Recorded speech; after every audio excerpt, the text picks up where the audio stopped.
This is the Aviation Business Podcast, the podcast that equips your aviation business to achieve a higher altitude.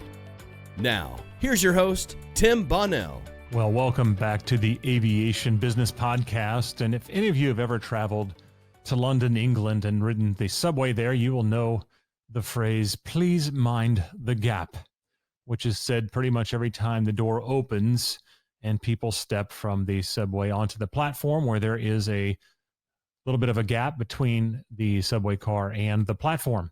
So you're asked to please mind the gap. And this is what comes to mind when I think about a new book by Dan Sullivan and Benjamin Hardy called The Gap and the Gain. And this book explains a concept I've actually talked about in past episodes of being able to be grateful for where you've come while still striving to get consistently better. That's a weird position of striving to be consistently better, maybe 1% every day, however you look at it, to have a vision of the future, but to still celebrate where you're at. And so that's what this book talks about. It's the gap and the gain. Too often, especially entrepreneurs and leaders, we're always focused on the things that, what we haven't done. All right. We've got this vision, we've got these goals, and we have not reached them yet. So we're constantly focused there and constantly unhappy about not being where we want to be because we've not stopped and celebrated the things we've come. So we become stuck in the gap between where we are and where we want to be. So you get stuck in the gap, you will constantly be frustrated, you won't be happy.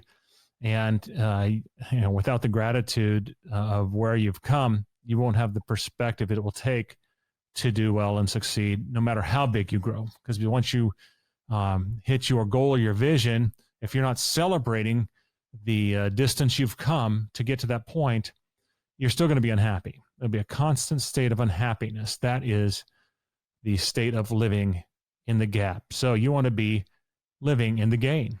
That is recognizing where you're at now versus where you were before, right? You constantly live out of the gain, celebrating the progress that you have made. I have done X. We as a team have accomplished this. We've been blessed to have been a part of X. Here are the changes. Here are the improvements that have been made over this period of time.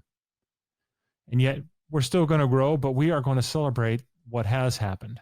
And so when you're able to celebrate where you've come from to where you're at today, then you're able to celebrate the gain and consistently be more happy as you achieve the higher levels of success. And as we get ready to come into the end of the year, and we'll talk about year-end planning in an upcoming episode, we've got to be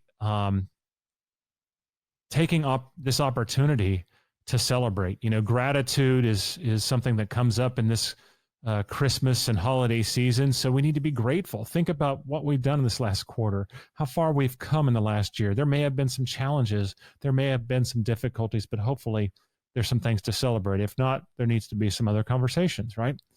So live in the gain of where you've come, of where you were to where you are today. Stay out of the gap of always being dissatisfied that you're not at your ultimate end goal, because once you get that goal, you will continue to be dissatisfied and you won't live a happy and productive life.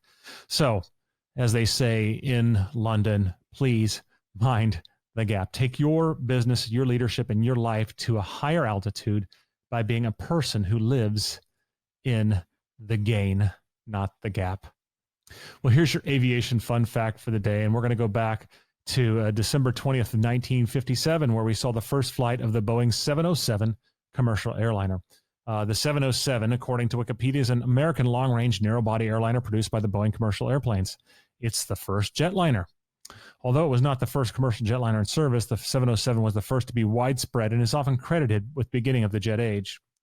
So it dominated passenger air transportation in the 1960s and remained common through the 70s on domestic, transcontinental, and transatlantic flight, as well as cargo and military applications. In fact, the military KC-135s are still in use today, even though they're being phased out. So it established Boeing as a dominant airliner manufacturer with its 777 series. Also famous by this aircraft was a test flight by Tex, I believe Winters was his name, where he did a barrel roll in front of prospective clients. That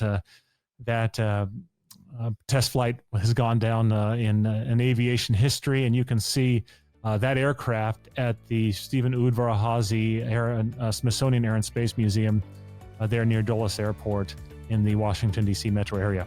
Well, that's all for this episode. Until next time, keep your wheels up and your attitude high. Thanks for listening to the Aviation Business Podcast.